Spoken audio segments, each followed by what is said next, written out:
We are now changing gear completely because this week is the 25th anniversary of the death of one of the greatest movie actors of all time, very affectionately regarded, Humphrey Bogart.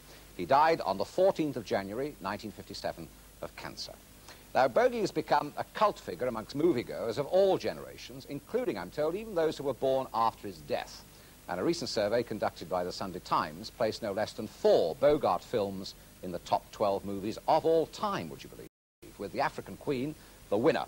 Now, to mark the anniversary of his death, a new book on Bogart's film career is published. It's this one here, a definitive study of his film career, Bogart.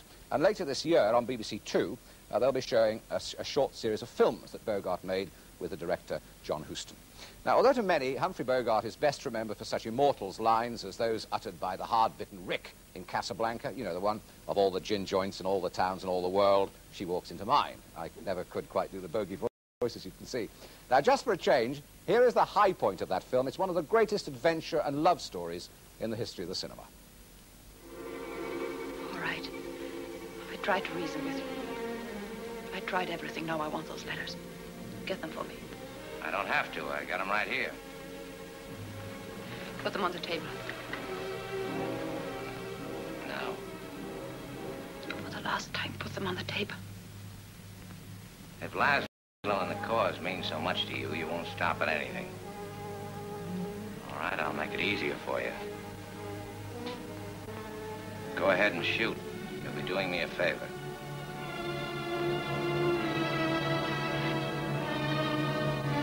Richard, I tried to stay away. I thought I would never see you again. That you are out of my life.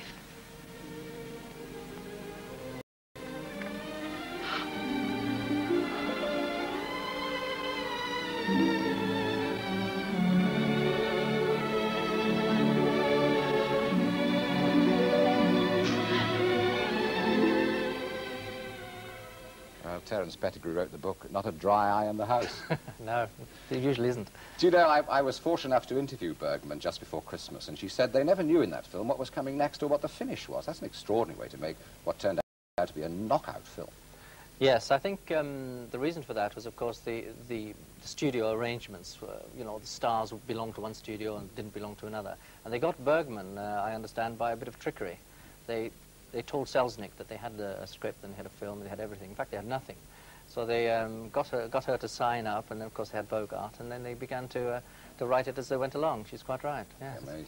Now, that seems to me pure Bogart. Was the man himself very much like the actor?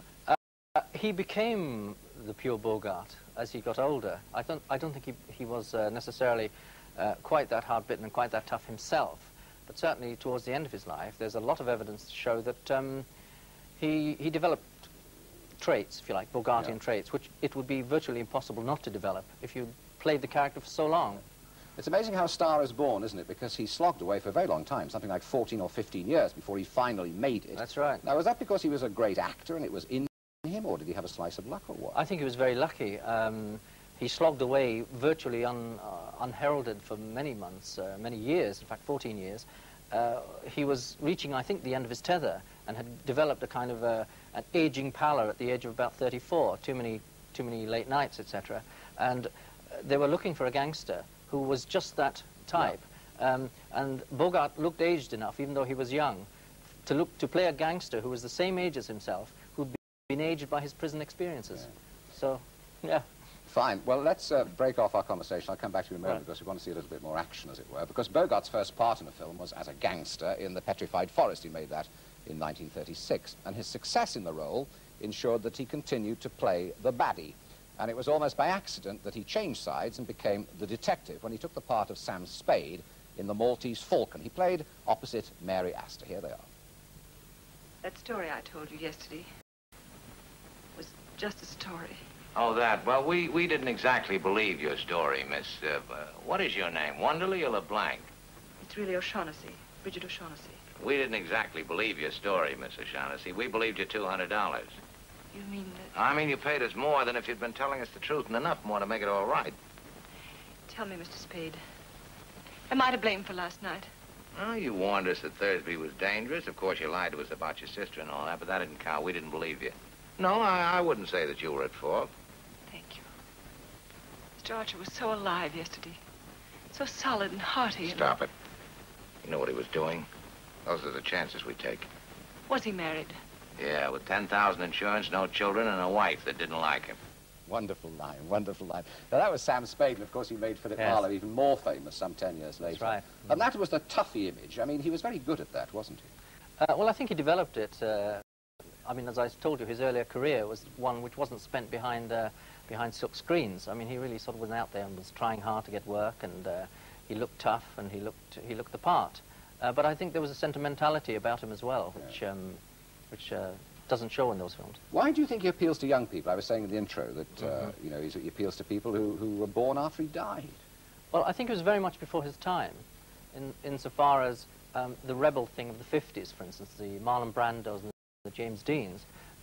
If you look at the early Bogart films in the 30s, he had that same brittle edge, that same sort of, you know, come and get me if you dare kind of look, which really didn't come until 15 years later.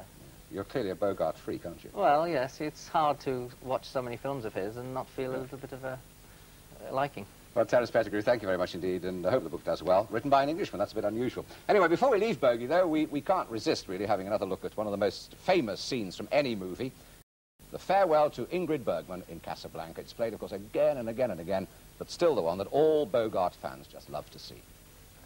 I said I would never leave you. And you never will. But I've got a job to do, too.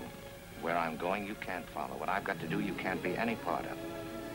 Ilsa, I'm no good at being noble, but it doesn't take much to see that the problems of three little people don't amount to a hill of beans in this crazy world. Someday you'll understand that. Now. Here's looking at you, kid.